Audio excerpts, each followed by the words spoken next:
Բարի օր, Հանրային ռադիոյի եթերում առանց տողատակի հաղորդաշարի հերթական թողարկումն է, ես Լևոն Սարդարյանն եմ, խոսել եւ խոսելու ենք խնդիրների մասին, որոնք ուզում են կամ պետք է ուզեն։ Հասարակությանն այսօր իմ զրուցակիցն է քաղաքագետ Միքայել Զոլյանը, բարև ձեզ։ Բարև ձեզ։ Թրամփի ուղին, պարոն Զոլյան, ինչպես ես օրինակ մի քանի անգամ կանխատեսել եմ եւ ոչ միայն ես, բնականաբար, այսպես աստիճանաբար բացի աշխարհաքաղաքական գործոնից վերածվում է նաև հայաստանյան ներքաղաքական զարգացումների, այսպես խաղաքարտ ասեմ, բնականաբար իշխանությունները, որոնք անմիջական մասնակիցն են այս նախագծի, փորձում են գերագնահատել ծրագիրը, ընդդիմությունը, որը չի մասնակցել որևէ կերպ ամեն ինչին, փորձում է բնականաբար զրոյացնել նշանակությունը այս պրոյեկտի, չգիտեմ, օրինակ այսօր արդեն նախագահ Ռոբերտ Քոչարյանը նախկին ասուլիս էր տվել, այնտեղ խարծեր ընչել թրիփի մասին եւ պարոն Քոչարյանը այսպեսի միտք էր արտահայտել թրիփը հայ-ամերիկյան պրոյեկտ է Թուրքիայի եւ Ադրբեջանի համար Հայաստանի Հանրապետությունը կամ հայկական շահ այստեղ չի երևում։ Հայաստանը ոչ թե կողմ է այստեղ, այլ կիսակողմ, քաղաքագիտական չգիտեմ ինչ տերմին է կիսակողմը, բայց ամենայն դեպս այդպիսի գնահատական է տվել պարոն Քոչարյանը։ Հիմա թրիփում հայկական հայաստանյան շահ կա թե չկա։ Դե ես ճիշտ ասած չեմ ուզում մտնեմ քաղաքական բանավեճերի մեջ, այսպես ասած հակադարձել այս կամ այն քաղաքական գործին։ Չէ, այստեղ հակադարձելու մասին չի, բայց ամեն դեպքում ես կարծում եմ, որ եթե մի կողմ ենք դնում այդ քաղաքական պայքարը, որ պարզ է յուրաքանչյուրը պետք է իրեն ձեռնտու տեսակետից մեկնաբանի, բայց ես նաև Քոչարյանի պարագայում ինձ թվում է դա ոչ այնքան իր տեսակետն է, այլ ինչ-որ արտաքին ուժերի տեսակետն է, որտեվ ինձ թվում է շատ ավելի տրամաբանական, բայց դա Ռուսաստանն է։ Դե երևի չգիտեմ։ Այո, երկեր։ Որովհետև եթե զուտ խոսեինք, ասենք նախընտրական մարտավարության մասին, ասենք բոլորովին նրա շահերից չի բխում ժխտել ակնհայտ բաները, հա, օրինակ նա կարող է ասել, որ հա շատ լավ է, որ թրիփը կա, բայց ինչի օրինակ 50-50 չի։ Հա, օրինակ ինչի, չգիտեմ, մի հատ էլ ասենք ուրիշ թրիփ չկա, բանով հյուսիսային մասում, ասենք էլի կա տեղ քննադատելու իշխանություններին առանց թրիփի կարևորությունը ժխտելու։ Թրիփի կարևորությունը ժխտելը կամ ասելը, որ ինքը Հայաստանի շահերին չի համապատասխանում եւ այլն, դա արդեն ինչ-որ խոսում է հենց արտաքին ուժերի, պես ասած, ներկայության մասին, հա, ոնց որ թղթի վրա ինչ-որ բան են տվել եւ այդ թղթի վրա տվածը Հայաստանի շահերի մասին չի, այլ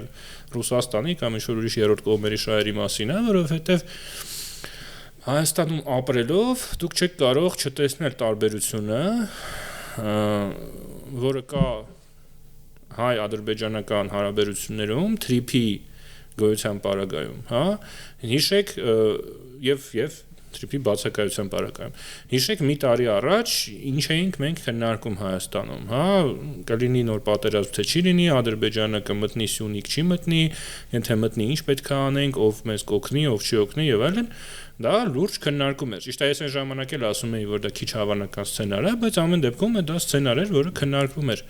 Այսօր քննարկումը գնում է լրիվ ուրիշ թեմաների մասին։ Արդյոք Ադրբեջանից բերած, չգիտեմ, բենզինը կարելի է լցնել, թե չի կարելի, չգիտեմ, ցորենը որ սորտի է եւ այլն, կամ այդ թրիփից մենք ինչքան փող կաշխատենք կամ ինչքան չենք աշխատի, հա, այսինքն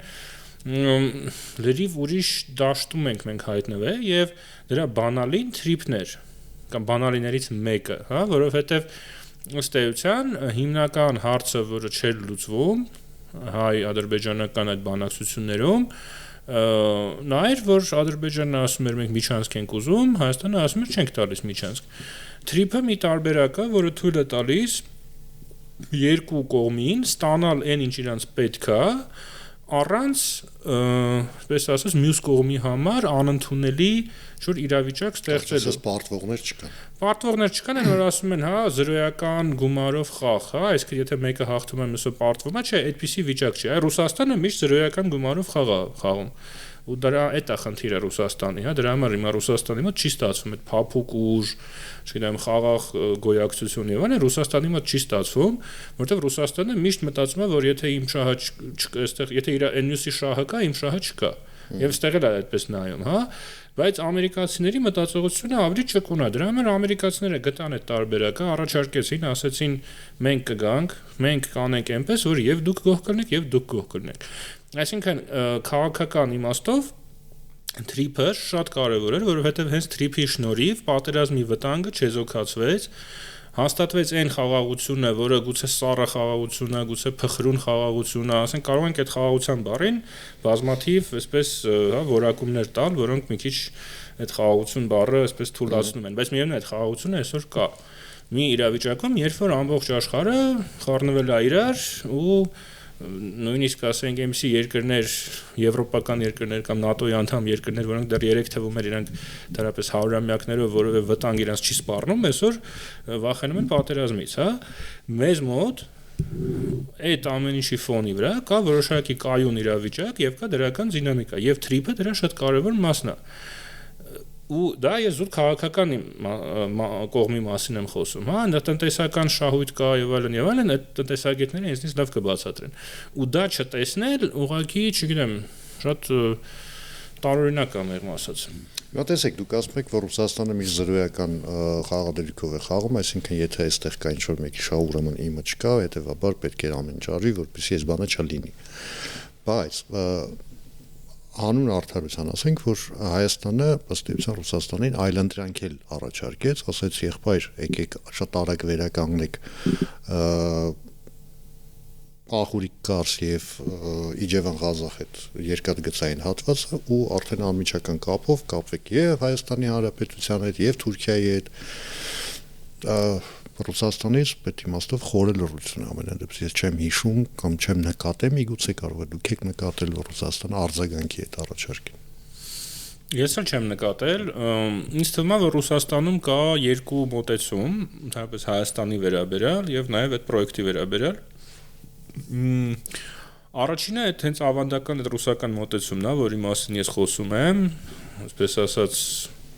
Սոլովյովի, Դուգինի եւ մյուսների կողմից բարձրաձայնված, որ այս ովքեր են ընդհանրապես պետքա մի հատ իրանց ապտակել, որ խելքները գլուխը հավաքեն, հա, եթե թարգմանենք իրանց ասածները, ես համարյա այդպես էլ ասում եմ։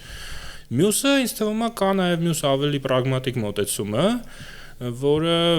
ոմանք կապում են, ասենք, Միշուստինի հետ կամ ինչ-որ մեկի հետ, որ եկեք ուղղակի ընդունենք, որ իրադրությունը այսպիսին է, իրավիճակը այսպիսին է, եկեք աշխատենք այս իրավիճակում մեզ համար շուտ օգուտ քաղենք կամ գոնե մեր ունեցածը չկորցնենք, հա։ Երևի դեռ որոշում չեն կայացրել, թե որ ճանապարհով գնան, դրա համար էլ Զենզուն չկա, որովհետև նաև թրիփը, այսպես ասած, շատ բացահայտ չեն ուզում քննադատել, որպեսզի Թրամփի հետ, հա, Թրամփի հետ հիմա ընկերություն են անում կամ փորձում են ընկերություն անել, ու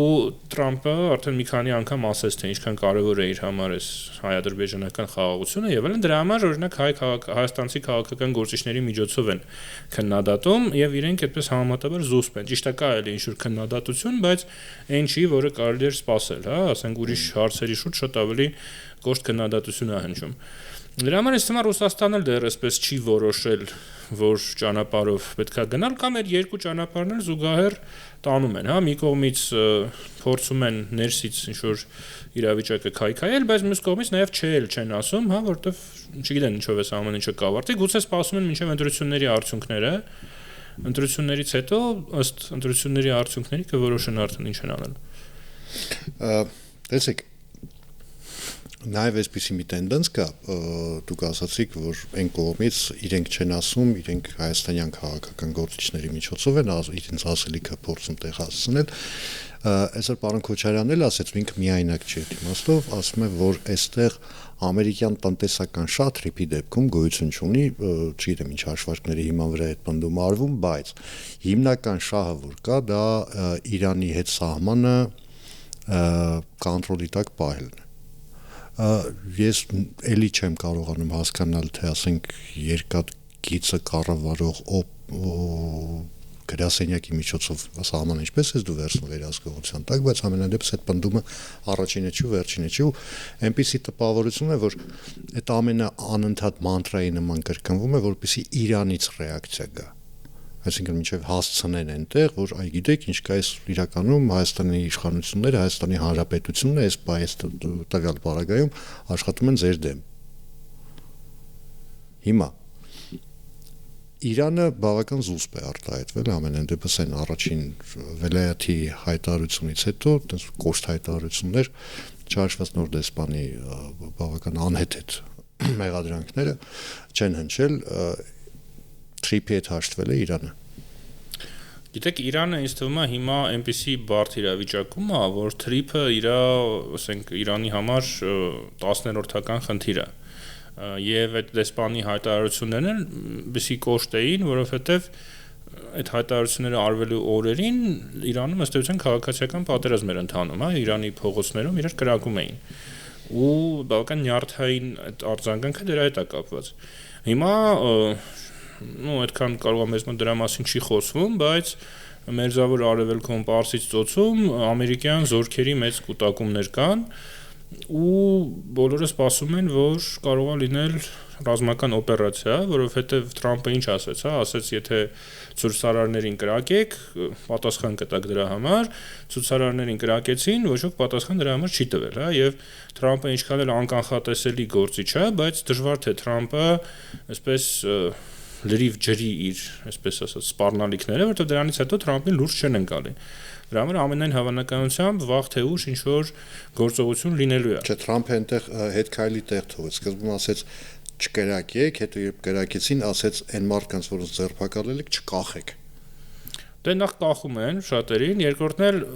ինչքան էլ ինքը ասի, պարզ է, որ ասենք այնտեղ ոմանք ասում են 30,000, ոմանք ասում են 20,000, ոմանք ասում են ավելի փոքր թվեր, բայց հազարավոր մարդիկ զոհվել են։ Հա, եւ այդ իրավիճակում Թրամփը գոնե խորհրդանշական ինչ-որ մի հատ քայլ պետք է անի, որպեսզի իր հեղինակությունը հաստատվի։ Իհարկե Թրամփը, ես համաձայն եմ, ինքը բավական անկանխատեսելի գործիչ է, բայց այս այն դեպքը չէ, ինձ թվում է, ուրիշ հարց, որ կարող է ինչ-որ համաձայնության գան, այսինքն այս ամեն ինչը հիմա Ամերիկայի կողմից, Ամերիկայի Միացյալ Նահանգների կողմից օգտագործվում է շանտաժի համար։ Այսինքն Իրանին ասում են, այ դուք այսպեսի խնդիր ունեք, բայց եթե դուք համաձայնության գաք միջուկային ծրագրի շուրջ, ապա կմոռանանք սրա մասին, հա, բայց հիմա եթե իրենք համաձայնության կան միջուկային ծրագրի շուրջ, դա այսպես հեղափոխական ձևով փոխում է ամբողջ տարածաշրջանը։ Հա, եւ այդ դեպքում գուցե Թրիփի կարևորությունը էլ այդքան մեծ չի լինի, բայց նաեւ Իրանի համար որևէ անհանգստության մասին խոսելը արդեն անիմաստ է։ Չէ, կարող է ճիշտ հակառակ Թրիփի կարևորությունը կարող է բազմապատկվել։ Կարող է բազմապատկվել, հա, այսինքն այդտեղ այնքան տարբեր սցենարներ են բացվում, որ ընդհանրապես Իրանի իրավիճակի հետ կապված բազմաթիվ տարբեր սցենարներ են բացվում, շատ դրականներից մինչև շատ բացասականներ, բայց ամեն դեպքում այդ բոլոր սցենարների պարագայում շատ դժվար է տեսնել այնպիսի սցենար, որ այդ Թրիփը այնքան վտանգավոր է Իրանի համար, որ Իրանը հենց Թրիփի հետ կապված ինչ-որ բաներ է ձեռնարկում, որովհետև շատ ավելի պես տհաճ բաներ կան Իրանի համար։ Թրիփի վերաբերյալ, Իրանի հետ մեր կառավարությունը ինչքան հասկանում եմ երկխոսության մեջ է եւ նրանց բացատրում են, որ հարգելիներս մենք հասկանում ենք ձեր որոշակի մտահոգությունները, բայց մենք ամեն ինչ կանենք, որ այդ մտահոգությունները փարատվեն, հա, եւ իրոք այնտեղ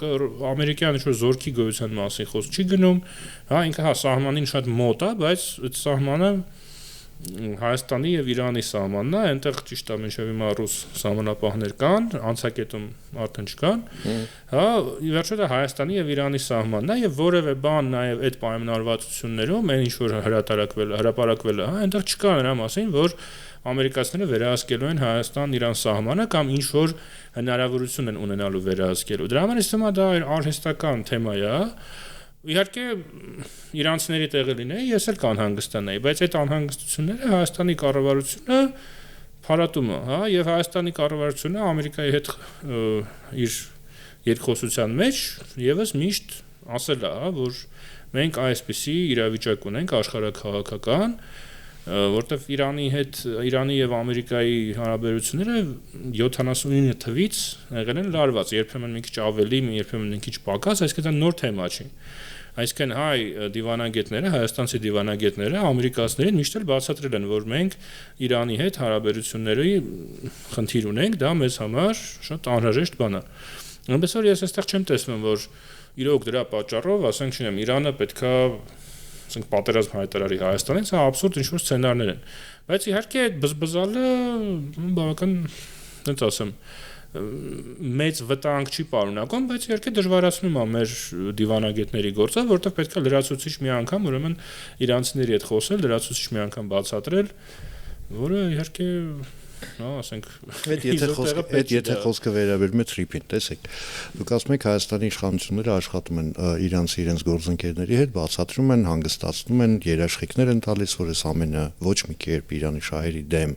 չի օգտագործվելու, չի կարող օգտագործվել։ Դրան զուգահեռ որ հանկարծ իրանցիները հանգիստ չմնան, նոր խոսույթ է ձևավորվել է վերջերս, մի քանի անգամ ես մի շարք քաղաքական գործիչների կողմից արդեն լսել եմ, որ գիտեք ինչ կա մեր հարգելի իրանցի գործընկերներ, Հայաստանի իշխանությունները համաձայնել են Հայաստանը վերածել Իրանի դեմ հարձակման հնարավոր կենտրոններից մեկի։ Ինչ անենք այդ խոսույթի հետ։ Դե ժողովրդավարության պայմաններում երևի ոչ մի բան չեն կարող անել, այսինքն ուղղակի պետք է իրանցի գործընկերներին բացատրենք, որ այս մարդիկ ասենք չեմ դրսից են վճարվում կամ ինչ որ իրենց շահերը ունեն եւ պետք չի սա լուրջ ընկալել։ Ես կարծում եմ, որ իրանցիները ունեն իրենց աղբյուրները, ունեն իրենց հատուկ ծառայությունները եւ իրենք հասկանում են ինչ իրավիճակ է։ Իսկ եթե չեն հասկանում, նաեւ ես չեմ կարծում, որ այսօրվա դրությամբ նրանք ինչ որ հնարավորություն ունեն ինչ որ ձևով այս գործընթացի վրա ազդելու։ Իսկ երբ որ Իրանի շուրջ իրավիճակը մի քիչ հանգստանա, մի քիչ արդեն པարզ դառնա, թե ինչը ոնց է, ինձ թվում է այդ ժամանակ նաեւ այս խնդիրները երկկողմ հարաբերություններում կարգավորելու հնարավորություն կստեղծվի։ Բայց Իրանի պարագայում ես ասում եմ, մենք չգիտենք բառացիորեն մի ամիս հետո Իրանում ինչ է լինելու, հա, այդ նույն իսլամական հանրապետությունն է լինելու, թե շահն է վերականգնվելու, թե այդ ես դեռ այն սցենարներն եմ ասում, որի պարագայում Իրանը որպես միասնական պետություն պահպանվում է, բայց դա էլ երաշխավորված չի։ Այսինքն մենք մի քիչ իստում այդքան չենք պատկերացնում, թե ինչ խորը ճգնաժամի մեջ է այսօր Իրանը եւ ինչ հնարավոր սցենարներ կան։ Այնպես որ այդ պարագայում ընդհակառակը Թրիփը շատ կարևոր է, որովհետեւ կարող է այնպիսի իրավիճակ ստեղծվի, որ ուղղակի Իրանի անկայունությունը այնպիսին լինի, որ մենք ընդհանրապես անկախ նրանից այդ սահմանը ով է վերահսկում, կարող է այդ սահմանի մյուս կողմում այնպիսի իրավիճակ լինի, որ ուղղակի ճանապարհը Իրանի փակվի, որտեղ այնտեղ իրանական Ադրբեջան կա, հա, չխորանան, բոլորը գիտեն այդ ուրեմն ինչպեսի խնդիրներ կան, այնպես որ դա մենը դիտարկում անեմ, նույնիսկ այն խորը ճգնաժամային պայմաններում հուրախություն մեզ բոլորիս եւ ոչ միայն մեզ, Իրանում անջատողական շարժումներ չեղան, ուղղակի չեղան։ Նույնիսկ այն հատվածում, որ Ադրբեջանց դերասպեն Ադրբեջան իրական մատրպատականն է, այնտեղ որևէ նման շարժում չի առաջանա, որ չի առաջանա նման բան ու ամենայն հավանականությամբ չի առաջանա եւ անգամ օրինակ այս վերջին բողոքների ժամանակ ես հետևում եմ, ասենք Telegram-յան ալիքներ կա, որ այդ վիդեոները գցում են, ճիշտ է, ուշացումով է գալիս, որտեղ այնտեղ ինտերնետը անջատված է ու նույնիսկ հենց Թավրիզից կարծեմ բան կար, որ բանը այդ ամբողջը գոռում էր եւ պարսկերեն եւ թուրքերեն լոզունգներ, հա, ու ադրբեջանցիները ասում են ադրբեջաներեն, Իրանում դա ասում են թուրքերեն, ու այդ լոզունգներից մեկը այսպիսին էր՝ պարսիկը եւ թուրքը միասին են, դա ու կեցե շահը, հա, այսինքն այդտեղ նույնիսկ եթե ընդդիմությունը հաղթի, դա չի նշանակում, որ երկիրը մասնատվելու է։ Իմ ասած սցենարը այն ամենաբացասական սցենարն է, եթե ոչ մի կողմը չի հաղթում եւ սիրիական այսպես սցենարը, ասենք քաղաքացիական պատերազմ, բոլորը բոլորի դեմ, անկայունություն, ես չեմ ասում, որ իրանական Ադրբեջան կառաջանա որպես առանձին պետություն, դա շատ անհավանական սցենար է եւ պետք չի մեզ վախեցնել այդ սցենարով, բայց իհարկե պետք է ցանկացած սցենարի պատրաստ լինել։ Հիմա քանի որ Սիրիայից խոսեցիք, տեսեք, Ռուսաստանը հիմա բանակցում է Սիրիայի նոր իշխանությունների հետ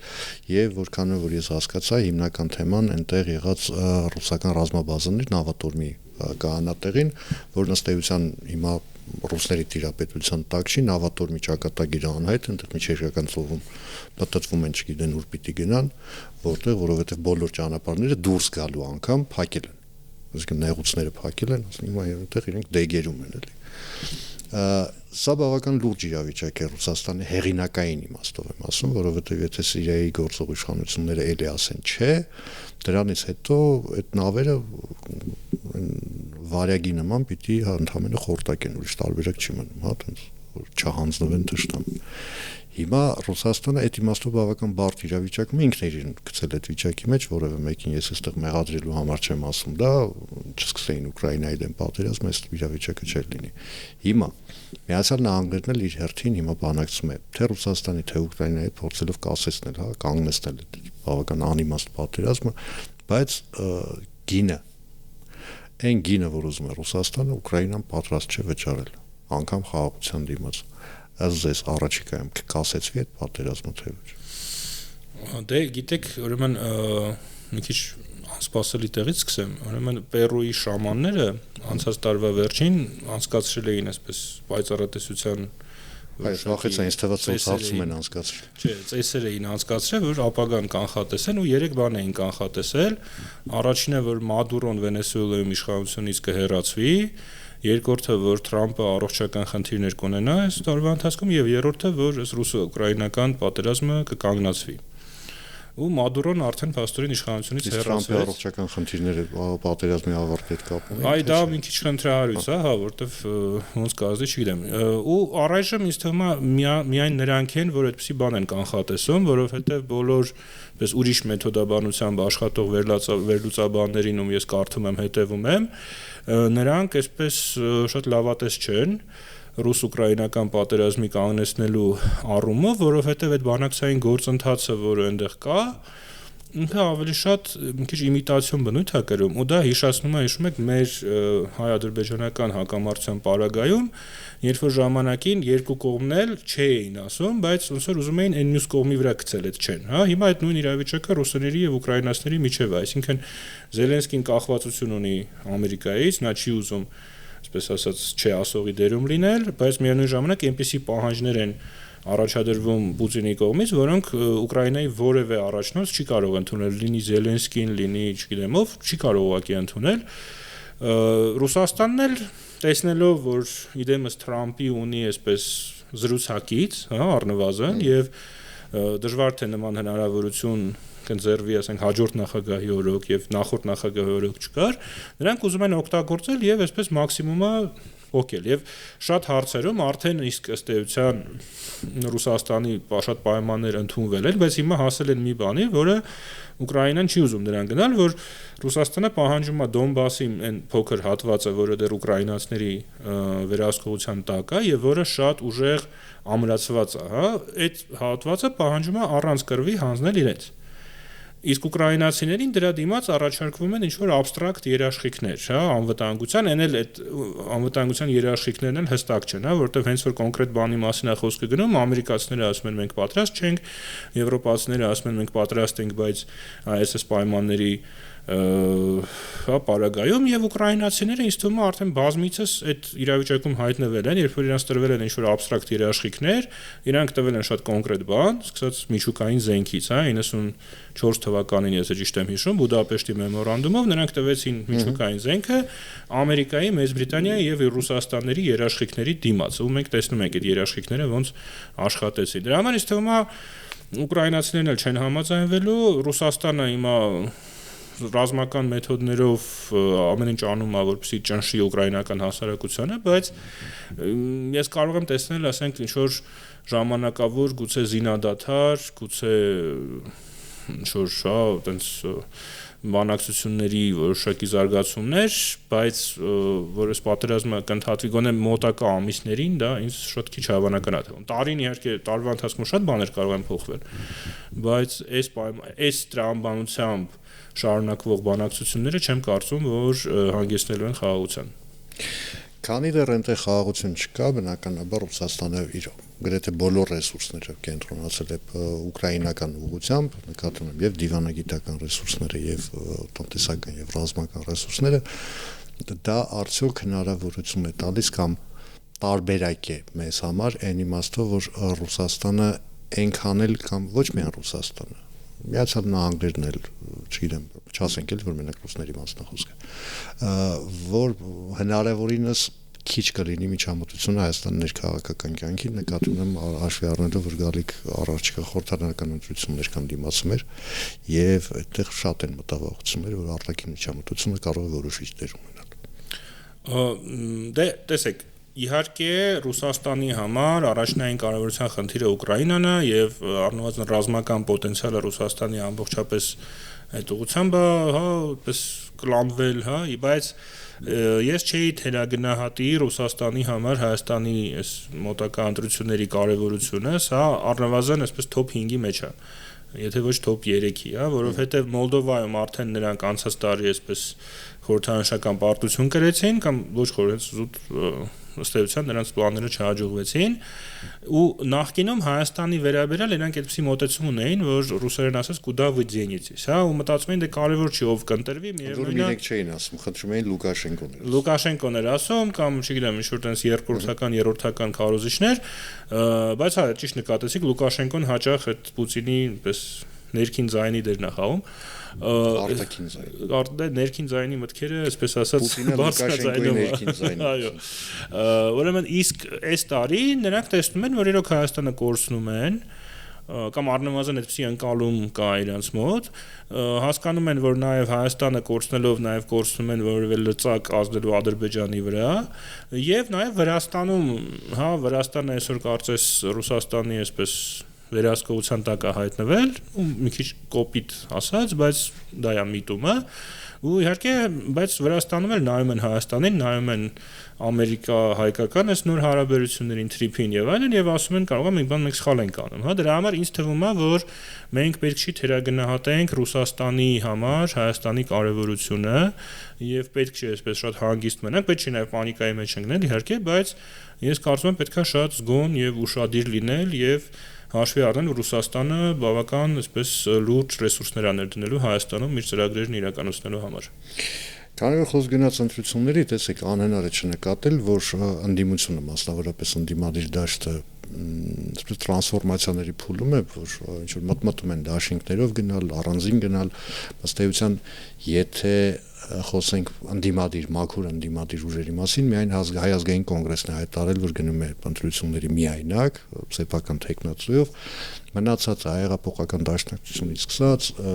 ասում են մենք դեռ քննարկումների փուլում ենք, տեսնենք, կհասկանանք, ընդ որում այդ արանքում այսպես իրենց պատեպատ են տալի այս ծայրահեղությունից, այսինքն ում կարելի է կպնել, լոցման ձկները որ կան, շնաձկների հետ որ գնում են։ Այդպիսի ուժեր էլ կան մի շարք, փորձում են ոչ այնա թանկ վաճառվեն, ոչ այնա էժան գնվեն։ Եվ այսօր նախկին նախագահ Ռոբերտ Քոչարյանը մի քանի օր առաջ մեր ձևով շարժման առաջնորդող Նարեկ Կարապետյանը բոլոր այն դեպքերում, երբ հարցրեցին ինչպես եք, ինչ ֆորմատով եք մասնակցել ընտրություններին, փետրվարին երևակ որոշենք, փետրվարին ինչ է լինելու։ Ճիշտ ասած, ես չգիտեմ ինչ արինելու փետրվարին, երևի իրենց պետք է հարցնեք, ու առաջին միտքը որ գալիս է, որ դեռ երևի Մոսկվայում չեն որոշել, երևի Կիրիենկոյի մոտ խորհրդակցություն պետք է լինի, եւ նրանք պետք է որոշեն արդյոք ավելի լավ է մի դաշինքով գնան, թե ավելի լավ է Գյումրիի տարբերակով գնան, որտեղ այն ժամանակ համարվում էր, որ Գյումրիի տարբերակը աշխատող տարբերակ է, այսինքն տարբեր մի քանի փոքր ուժերով, հետո կազմել կոալիցիա, բայց ոնց որ իրավիճակը փոխվել Հայաստանում, ի վերջո դրանից հետո շատ բան եղավ, նույն Վաշինգտոնյան համաձայնություններ եւ այլն, եւ գուցե հիմա նրանց սոցիոլոգ իրոք կարող է սոցիոլոգիական ինչ-որ հարցումների են նրանք սպասում եւ փորձում են հասկանալ ոնց պետք է գնալ, որովհետեւ այսօրվա դրությամբ նրանց շանսերը այնքան էլ ոնց որ լավը չեն, այսինքն եթե այսօր կայանան ընտրությունները, ինձ թվում է, որ իշխանություն վերցնելու շանսը նրանց մոտ շատ քիչ է, առայժմ ուրիշ ընդդիմադիր ուժեր կարծես թե չկան, ինչը երևի այնքան էլ լավ չի մեզ համար, որովհետև ես իրականում մեծ սպասումներ ունեի հենց ընդդիմության փոփոխության առումով, այսինքն ամենայն հավանականությամբ քաղաքացիական պայմանագիրը ելի կկարողանա կառավարություն կազմել, բայց շատ կարևոր է ով կլինի ընդդիմությունը եւ եթե մնա նույն որակի ընդդիմությունը, նույն օրակարգ ունեցող ընդդիմությունը, արտաքին ուժերի հետ էլի այդ նույն որակի կապեր ունեցող ընդդիմությունը, որը մենք ունենք այսօր, դա շատ վատ է բոլորիս համար։ Ու ես մեծ հույսեր ունեի, որ կհայտնվի ինչ-որ նաև նոր քաղաքական ուժ կամ ուժեր, որոնք նոր որակի ընդդիմություն կլինեն։ Բայց առայժմ ցավոք սրտի ես դա չեմ տեսնում։ Բոլորին դեմ է։ Դե այնտեղ շատ լավ երիտասարդներ կան, բայց ինձ թվում է դա այնքան էլ իրատեսական քաղաքական ծրագիր չէ։ Այդ երկշաբթի կամ երեքշաբթի օրը մենք քննարկենք հենց այդ երիտասարդներից որևէ մեկի հետ։ Շնորհակալություն զրույցի համար։ Հիշեցնեմ այսօր իմ զրուցակիցներ քաղաքագետ Միքայել Զոլյանը, ես Լևոն Սարդերանն եմ, կհանդիպենք արդեն վաղը նույն ժամին, նույն վայրում։ Հաջողություն եւ համբերություն բոլորիս։